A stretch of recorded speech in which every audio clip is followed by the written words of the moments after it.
تو جو اللہ اتنا دیتا ہے، جو دنیاوی ابھی یہ دنیا میں یہ عزت دی اللہ نے کہ سب کے سامنے اللہ نے ان کا رتبہ اتنا بلند کر دیا کہ لوگوں کو پتہ ہی نہیں تھا کہ یہ کوئی صحابی ہیں جن کے پاس کوئی پیسہ بھی نہیں، کچھ بھی نہیں، لیکن ان کا نام سب کے سامنے بلند کر دیا۔ تو جس اللہ کے لیے آپ لوگوں کو معاف کریں گے، رسول اللہ صلی اللہ علیہ وسلم کے لیے آپ لوگوں کو معاف کریں گے تاکہ وہ ان کو تکلیف نہ ہو اپنے امتی کو جہنم میں جاتے ہوئے دیکھ کے، تو آپ سوچیں کہ قیامت محشر کے دن اللہ آپ کو کیا دے گا اس کے بدلے۔ الحمدللہ رب العالمین، الصلاۃ والسلام علی رسول الکریم، اما بعد، فاعوذ باللہ من الشیطان الرجیم، بسم اللہ الرحمن الرحیم۔ رب اشرح لی صدری یسر لی امری واحلل عقدۃ من لسانی یفقہوا قولی۔ آج انسان جو ہے وہ ونڈکٹیو ہو گیا ہے۔ ونڈکٹیو یعنی کہ بدلہ لینے کے پیچھے، ہر انسان کے پیچھے بدلہ لینا چاہتا ہے، اور اپنے ساتھ کی ہوئی زیادتی جو اس کے ساتھ ہوتی ہے اس کا بدلہ خود لینا چاہتا ہے۔ تو وہ انسان ہے، وہ انسان کے بدلہ جو ہے وہ انسان کی طاقت کے مطابق ہی ہوتا ہے، لیکن جب آپ معاملات اللہ پہ چھوڑتے ہیں پھر اللہ رب العزت کے بدلہ کسی اور طریقے سے ہوتا ہے۔ تو خیر، کسی نے اگر میرے ساتھ اونچی آواز میں بات کر لی یا کسی نے میرے ساتھ بدتمیزی کر لی تو میں دل میں رکھتا ہوں اور اسے بدلہ لینا چاہتا ہوں۔ آج کی دنیا دیسی طرح چل رہی ہے، اور یہی وجہ ہے میرے اور آپ کے درمیان میں فتنے کی۔ آج جو امت مسلمہ میں ڈسکارڈ ہے، یعنی فتنہ ہے، یا ایک ورک پلیس پہ فتنہ ہے یا ایک گھر میں فتنہ ہے، اس کی صرف یہی وجہ ہے کہ اس نے مجھے نیچے دکھایا تھا، میں بھی اس کو نیچے دکھاؤں۔ تو اللہ رب العزت نے بڑی بڑی واقعات سے ہمیں چیزیں سمجھائی ہیں، حضور صلی اللہ علیہ وسلم نے بھی بڑے بڑے واقعات سے ہمیں چیزیں سمجھائی ہیں۔ ایک دفعہ نبی کریم صلی اللہ علیہ وسلم نے چیریٹی کا غالباً کوئی جنگ تھی یا کسی مشن پہ جانا تھا، تو اعلان کیا کہ کوئی نہ کوئی لوگ ڈونیشن کریں، شاید تبوک کی جنگ ہو، واللہ اعلم، مجھے ایگزیکٹ انسیڈنٹ نہیں پتا۔ تو سارے صحابہ جو ہیں وہ ان کو جب یہ اعلان کا پتہ چلا تو اگلے دن انہوں نے آہستہ آہستہ اپنی جو بھی جمع پونجی تھی وہ جمع کر کے اگلے دن حضور صلی اللہ علیہ وسلم کو پیش کرنی تھی۔ ایک صحابی تھے جن کا نام تھا علبہ رضی اللہ تعالیٰ عنہ۔ یہ ایک انصاری صحابی تھے اور بہت زیادہ نبی کریم صلی اللہ علیہ وسلم کے قریبی تھے اور اللہ سے شدید ڈرنے والے صحابی تھے۔ ان کے پاس فائنینشیل مسل نہیں تھا، پیسے نہیں تھے بالکل بھی، یعنی کہ مٹیریل ویلتھ بھی نہیں تھی، کچھ بھی نہیں تھا، گھر خالی تھا۔ تو وہ کہتے ہیں نا کہ جیسے اصحاب صفہ تھے، 70 صحابہ تھے، بعد میں اپنے آپ کو یاد کرتے تھے تو وہ کہتے تھے کہ وہ وقت بھی تھا کہ ہمارے پاس تو دامن اوپر چھپانے کے لیے 2 چادریں ہوتی تھیں، نیچے ہم اپنا شرم گاہ ڈھانک لیتے تھے اور اوپر اپنے جسم پہ چادر ڈھانک لیتے تھے۔ ایسے وقت بھی گزرے صحابہ پہ۔ تو خیر یہ بھی اس طرح کے ایک صحابی تھے جن کے پاس کچھ تھا نہیں، تھے انصاری، لیکن بس انفارچونیٹلی کچھ تھا نہیں۔ اللہ کی طرف سے اللہ آزمائش میں ڈالتے ہیں، کبھی لے کے کبھی دے کے، ان کے پاس کچھ نہیں تھا۔ تو یہ سوچتے رہے کہ اب جب سب کل کچھ نہ کچھ اللہ کے راستے میں دیں گے تو میرے پاس تو کچھ ہے نہیں، میں کیا کروں؟ مطلب کہ میرے پاس کچھ کھانے کو بھی نہیں ہے جو میں دے سکوں، ایک کھجور بھی نہیں ہے میرے گھر میں جو میں دے سکوں۔ تو رات کو ان کی کنورسیشن انہوں نے اللہ کے ساتھ کی، جو اللہ تعالیٰ نے پھر جو ہمارے لیے ایک رول ماڈل بنا دی۔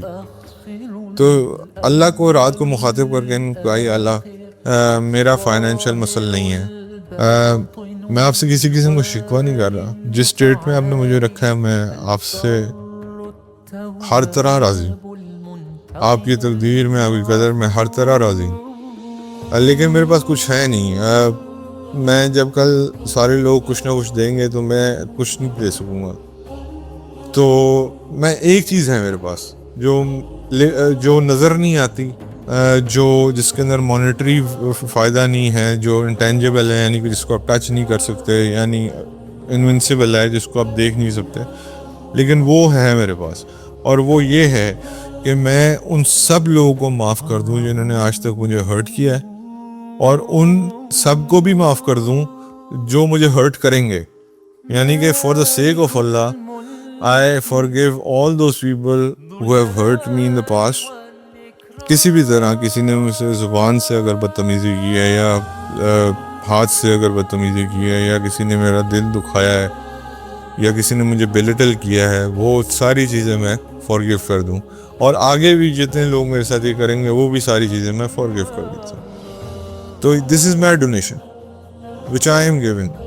یہ نظر نہیں آئے گی اگلے دن, یہ کسی کو سمجھ نہیں آئے گی کہ یہ کس طرح کی ڈونیشن ہے, لیکن یہ میری طرف سے میں یہی کر سکتا ہوں, میرے ہاتھ میں یہی ہے. تو اگلے اور ہر اس بندے کو میں معاف کر رہا ہوں جو میری وجہ سے جس کا جنت میں جانا رکا ہوا ہے. یعنی کہ ہو سکتا ہے کہ میرے دل دکھانے کی وجہ سے اس کا جنت میں جانا رک جائے, یا آگے جو مجھے ہرٹ کرے گا اس کا جنت میں جانا میری وجہ سے رک جائے. میں ہر اس بندے کو معاف کرتا ہوں, میری طرف وجہ سے کسی کا جنت میں جانا نہ رکے. یہ اب اللہ تعالیٰ کو انہوں نے مخاطب کر کے کہا. اگلی صبح ہی صحابہ اکرام جو تھے انہوں نے بڑا جنرسلی ڈونیٹ کیا نبی کریم صلی اللہ علیہ وسلم. کسی نے اشرفیہ نہیں, کسی نے دینار درہم, کسی نے اونٹ, کسی نے گھوڑے. اللہ رب العزت نے نبی کریم صلی اللہ علیہ وسلم کو وحی کے ذریعے رات کو یہ بات بتا دی تھی. آپ ایک صحابی ہیں جنہوں نے یہ کام کیا. تو حضور صلی اللہ علیہ وسلم نے, اب یہ سارا کچھ ڈونیشن سامنے ہو رہی ہے, مانیٹری ڈونیشن بھی ہو رہی ہے, اینیملس کی فارم میں بھی ہو رہی ہے, ہر قسم کی ڈونیشن ہو رہی ہے. تو حضور صلی اللہ علیہ وسلم نے اعلان فرمایا کہ وہ انسان کہاں ہے جس کی ڈونیشن اللہ نے قبول کر لی. اب سارے ایک دوسرے کو دیکھیں گے, اب ہمیں کیا پتا کہ کس کی قبول ہوئی. تو خیر پھر حضرت یہ جو علبہ رضی اللہ تعالیٰ عنہ تھے, ان کا نام پکارا گیا, اور ان کا نام پکارا گیا کہ علبہ رضی اللہ تعالیٰ عنہ کو سامنے لے کے آئے. اور وہ بڑے پریشان اور حیران کہ میں اللہ سے رات کو کیا وعدہ کیا, اور میری چیریٹی جو ہے یا ڈونیشن جو ہے وہ اللہ نے ایکسیپٹ بھی کر لی, اور میرا نام اللہ نے سب کے سامنے عیاں بھی کر دیا. جو اللہ عزت رکھنے پہ آتا ہے نا میرے بھائی, یہ چھوٹی قربانی نہیں تھی جو انہوں نے دی. آپ جب کسی کو کوئی آپ کو ہرٹ کرتا ہے نا, آپ کا دل بڑا دکھتا ہے. آپ کو کوئی اور آگے ہرٹ کرے گا تو آپ کا دل بڑا دکھے گا, لیکن آپ نے اگر معاف کر دیا, یہ بہت بڑی قربانی. یہ اس سے کہیں بڑی قربانی ہے جو پیسوں کی صورت میں چیریٹی میں دی جائے, یا کسی بھی اور صورت میں دی جائے, جانور کی صورت میں دی جائے. یہی قربانی جب ہم عید قربان پہ قربانیاں کرتے ہیں, ہم قربانی تو کر دیتے ہیں لیکن دل سے کئی لوگوں کو معاف نہیں کرتے. علوہ رضی اللہ تعالیٰ عنہ نے دل سے پیچھے والوں کو بھی معاف کر دیا, اور جنہوں نے آگے ان کے ساتھ کوئی ظلم کرنا تھا یا کوئی زیادتی کرنی تھی ان کو بھی معاف کر دی. تو اللہ نے پھر ان کو یہ گلوریفیکیشن دی کہ اگلے دن اللہ کے نبی صلی اللہ علیہ وسلم کو وحی کے ذریعے ان کا نام بتایا گیا, اور بتایا گیا کہ وہ سامنے آئے اس کی قربانی کل رات کو اللہ نے قبول کر لی. ابھی کتنی بڑی بات ہے. اب صحابہ پریشان کہ یہ کون ہے جس کی قربانی ایسی تھی جو رات کو جس نے کر دی اور اللہ نے قبول بھی کر لی. علبہ رضی اللہ تعالیٰ عنہ سامنے آئے, اور ان کی آنکھوں میں آنسو تھے کہ میں تو اللہ سے یہ کنورسیشن کی تھی, اور it was totally for the sake of Allah, not to show anyone, not to tell anyone کہ میں نے یہ قربانی دی ہے یا میں نے یہ ڈونیشن دی ہے. تو حضور صلی اللہ علیہ وسلم نے آگے سے یہ فرمایا کہ اللہ کو اتنی پسند ہے یہ آپ کی یہ بات کہ اللہ نے اسپیشلی کہا کہ ان کو سامنے بلا کے یہ ایگزامپل سیٹ کرو لوگوں کے لیے کہ یہ ہے اصل میں ڈونیشن, یہ ہے اصل چیریٹی, یہ ہے اصل جو کمائی. صرف جانور ذبح کرنے سے یا چند پیسے دینے سے اللہ کے راستے میں, وہ تو ہر انسان ماشاءاللہ تبارک اللہ کہیں نہ کہیں اپنی کیپیسٹی میں دے رہا ہے, لیکن یہ کام کون کرے گا؟ یہ وہی بات ہے کہ انس رضی اللہ تعالیٰ عنہ کو جو حضور نے فرمائی تھی کہ میری سب سے بڑی سنت یہ ہے کہ میں رات کو سب کو معاف کر کے سوتا ہوں, اور اس سنت میں عمل کرنا جتنا مشکل ہے نا, یہ میں اور آپ ہی جانتے ہیں. امام شافعی رحمہ اللہ فرماتے ہیں کہ حضرت طلبہ رضی اللہ تعالیٰ عنہ کے اس واقعے نے مجھے اتنا انسپائر کیا کہ میں نے اپنے لیے بھی یہ فرض کر لیا کہ جس نے مجھے آج تک ہرٹ کیا یا جو مجھے ہرٹ کرے گا آگے، اس کا میں نے سب اپنی طرف سے معاف کر دیا، تاکہ میری وجہ سے کسی کا جنت میں جانا نہ رکے۔ اور اگر میری وجہ سے کسی کا جنت میں جانا رکے گا، وہ کس کو ہرٹ کرے گا؟ حضور صلی اللہ علیہ وسلم کو۔ اب آپ لنک دیکھیں کدھر جا کے بنا رہے ہیں، کیونکہ حضور صلی اللہ علیہ وسلم دنیا میں مبعوث ہوئے کس لیے؟ کہ میں سب کو جہنم سے بچا کے جنت میں لے جاؤں۔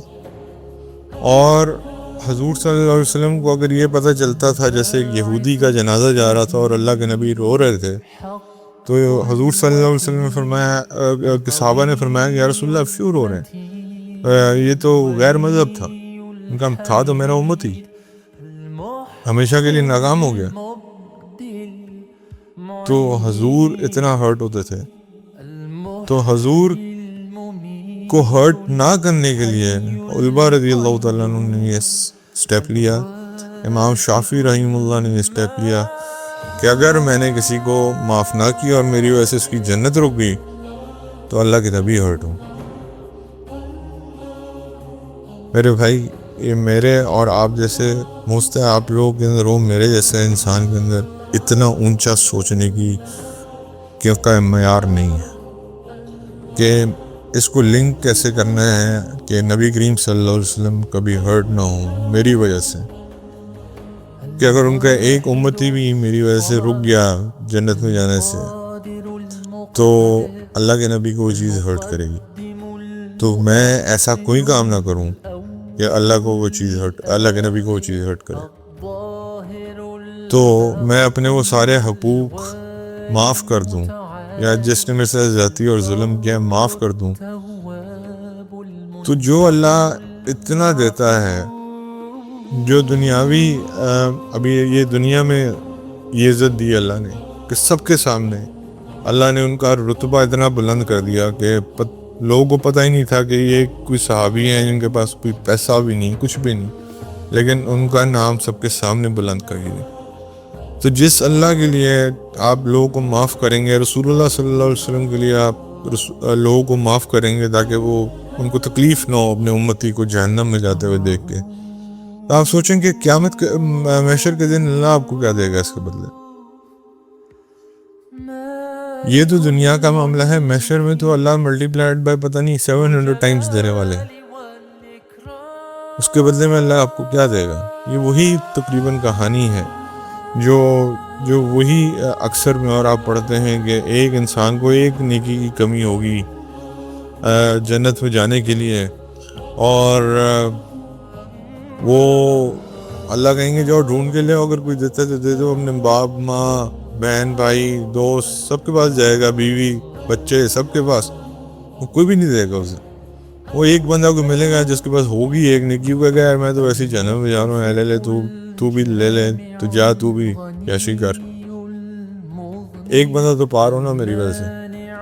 تو وہ اللہ کو لا کے وہ دکھائے گا اللہ میں نے نیکی لے آیا ہوں، اللہ کہیں گے کون ہے جو آج میرے سے بھی زیادہ سخاوت کر رہا ہے؟ آج تو سب سے بڑا سخی میں ہوں، یہ کون ہے؟ یہ کہاں سے آیا؟ لے کے آؤ اس کو میرے پاس۔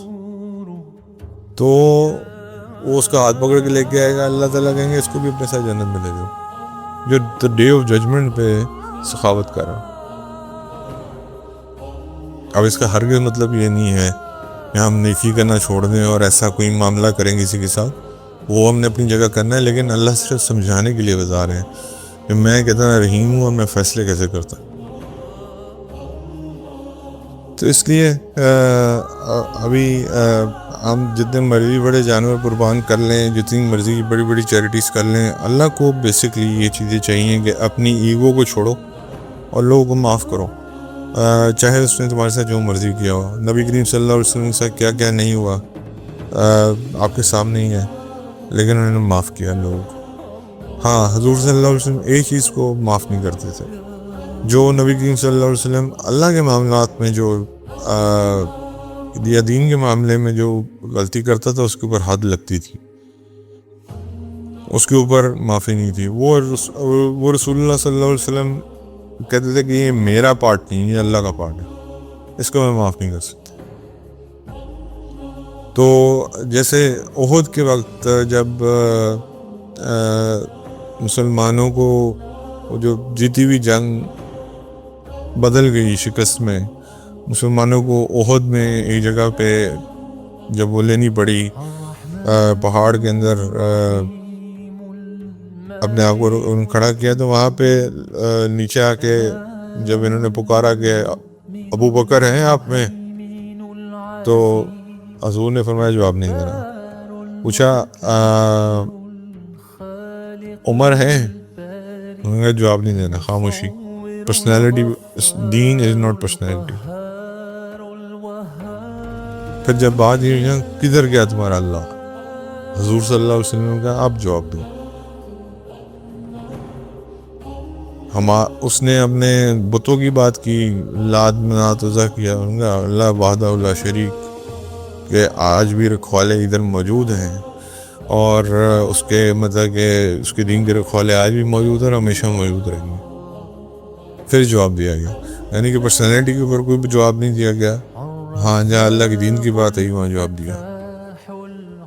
تو حضور صلی اللہ علیہ وسلم کا بھی یہی معاملہ تھا کہ دین کے اوپر کمپرومائز نہیں کرتے تھے، لیکن اپنی ذات کے اوپر بہت کمپرومائز کیا. اللہ ہمیں اس میں سے بھی سبق حاصل کرنے کی توفیق عطا فرمائے. حضرت ابو ہریرہ رضی اللہ تعالیٰ عنہ نبی کریم صلی اللہ علیہ وسلم کا یہ فرمان نقل کرتے ہیں، مسلمان وہ ہے جس کی زبان اور ہاتھ سے دوسرے مسلمان محفوظ رہیں، اور مومن وہ ہے حضرت ابو ہریرہ رضی اللہ تعالیٰ عنہ نبی کریم صلی اللہ علیہ وسلم کا فرمان نقل کرتے ہیں، مسلمان وہ ہے جس کی زبان اور ہاتھ سے دوسرے مسلمان محفوظ رہیں، اور مومن وہ ہے کہ دوسرے اپنی جان اور مال کے حوالے سے اس سے امن میں رہیں. حضرت انس رضی اللہ تعالیٰ عنہ نبی کریم صلی اللہ علیہ وسلم کا بیان نقل کرتے ہیں کہ کوئی بھی شخص اس وقت تک مومن نہیں ہو سکتا جب تک میں اس کے نزدیک اس کے اولاد، اس کے والدین اور تمام لوگوں سے زیادہ محبوب نہیں ہو جاتا. حضرت علی رضی اللہ تعالیٰ عنہ بیان کرتے ہیں، نبی کریم صلی اللہ علیہ وسلم کا یہ فرمان نقل کرتے ہیں، بندہ اس وقت تک مومن نہیں ہوتا جب تک وہ 4 چیزوں پر ایمان نہیں رکھتا. وہ اس بات کی گواہی دے کہ اللہ تعالیٰ کے علاوہ کوئی معبود نہیں، اور بے شک حضور اللہ کے رسول صلی اللہ علیہ وسلم، اور مرنے کے بعد زندہ ہونے پر اور ایمان رکھے، اور تقدیر پر ایمان رکھے. تقدیر پہ ایمان کا مطلب یہ ہے کہ کاش نہ کرے کہ ایسے ہو جاتا تو ویسے ہو جاتا، جو ہو گیا وہ اللہ کی مرضی.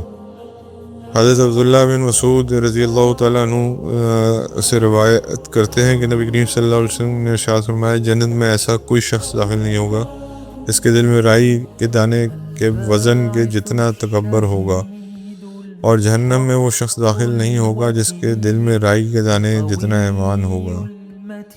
حضرت عثمان غنی رضی اللہ تعالیٰ عنہ بیان کرتے ہیں کہ میں نے نبی کریم صلی اللہ علیہ وسلم کا ارشاد فرماتے ہوئے سنا، جو شخص ایسی حالت میں مرے کہ وہ اس بات کا علم رکھتا ہو کہ اللہ تعالیٰ کے علاوہ کوئی اور معبود نہیں ہے، وہ شخص جنت میں داخل ہوگا.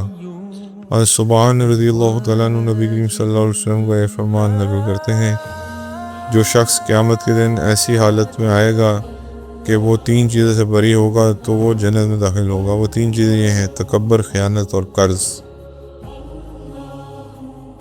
حضرت جابر بن عبداللہ رضی اللہ تعالیٰ عنہ بیان کرتے ہیں کہ میں نے نبی کریم صلی اللہ علیہ وسلم کے ارشاد فرماتے ہوئے سنا، اسلام کے اعتبار سے مسلمانوں میں سب سے بہتر اسلام اس شخص کا ہے جس کی زبان اور ہاتھ سے دوسرے مسلمان سلامت رہیں. سیدہ عائشہ رضی اللہ تعالیٰ عنہما بیان کرتی ہیں کہ نبی کریم صلی اللہ علیہ وسلم نے ارشاد فرمایا، 3 لوگوں سے قلم اٹھا لیا گیا ہے، سوئے ہوئے سے یہاں تک کہ وہ بیدار ہو جائے، نابالغ بچے سے یہاں تک کہ وہ بالغ ہو جائے، اور مجنون سے یہاں تک کہ وہ سے افاقہ آ جائے، یعنی کہ ان کی برائیاں نہیں لکھی جاتی. حضرت ابو ہریرہ رضی اللہ تعالیٰ عنہ بیان کرتے ہیں کہ نبی کریم صلی اللہ علیہ وسلم سے مشرکین کہ نابالغ فوت ہو جانے والے بچوں کے بارے میں دریافت کیا گیا تو آپ صلی اللہ علیہ وسلم نے ارشاد فرمایا اللہ تعالیٰ اس بارے میں زیادہ بہتر جانتا ہے جو انہوں نے عمل کرنا تھا۔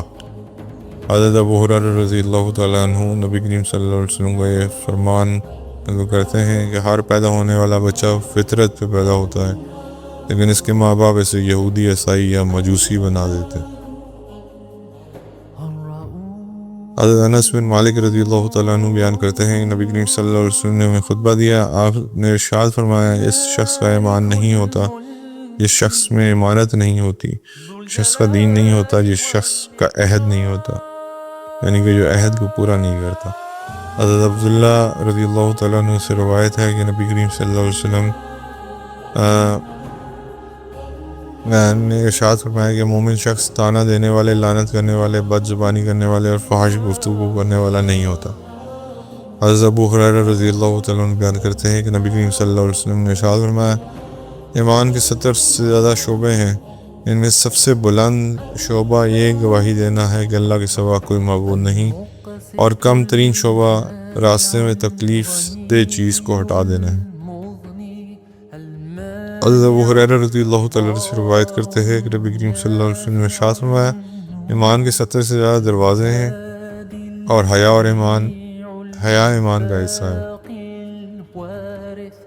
حضرت ابو ذر غفاری رضی اللہ تعالیٰ عنہ فرماتے ہیں حضور صلی اللہ علیہ وسلم سے روایت کرتے ہیں کہ نبی کریم صلی اللہ علیہ وسلم نے ارشاد فرمایا جو شخص لا الہ الا اللہ پڑھ لے وہ جنت میں داخل ہوگا۔ میں نے عرض کیا اگرچہ اس نے زنا کا ارتکاب کیا ہو، اگرچہ اس نے چوری کی ہو؟ نبی کریم صلی اللہ علیہ وسلم نے فرمایا اگرچہ اس نے زنا کیا ہو، اگرچہ اس نے چوری کی ہو، لیکن توبہ کر لی ہو۔ یہ کنڈیشن ایک ہے، یہ میں خود ایڈ کر رہا ہوں لیکن یہ ضروری بھی ہے۔ حضرت ابو ہریرہ رضی اللہ تعالیٰ عنہ سے روایت کرتے ہیں نبی کریم صلی اللہ علیہ وسلم نے ارشاد فرمایا مسلمان ایک آنت میں کھاتا ہے اور کافر 7 آنتوں میں کھاتا ہے۔ حضرت ابو ذر غفاری رضی اللہ تعالیٰ عنہ بیان کرتے ہیں کہ میں نے عرض کیا یا رسول اللہ صلی اللہ علیہ وسلم کون سا عمل زیادہ فضیلت رکھتا ہے؟ نبی کریم صلی اللہ علیہ وسلم نے ارشاد فرمایا اللہ پر ایمان رکھنا اور اس کی راہ میں جہاد کرنا۔ حضرت ابو ہریرہ رضی اللہ تعالیٰ عنہ بیان کرتے ہیں لوگوں نے عرض کیا یا رسول اللہ صلی اللہ علیہ وسلم ہم میں سے کسی ایک شخص کو ایسے خیالات آتے ہیں جنہیں بیان کرنا اس کے لیے بہت بڑی بات ہو۔ نبی کریم صلی اللہ علیہ وسلم فرمایا کیا تم لوگ کو یہ صورتحال پیش آتی ہے؟ یہی تو ایمان کی نشانی ہے۔ اللہ آپ سب کو جزائے خیر عطا فرمائے۔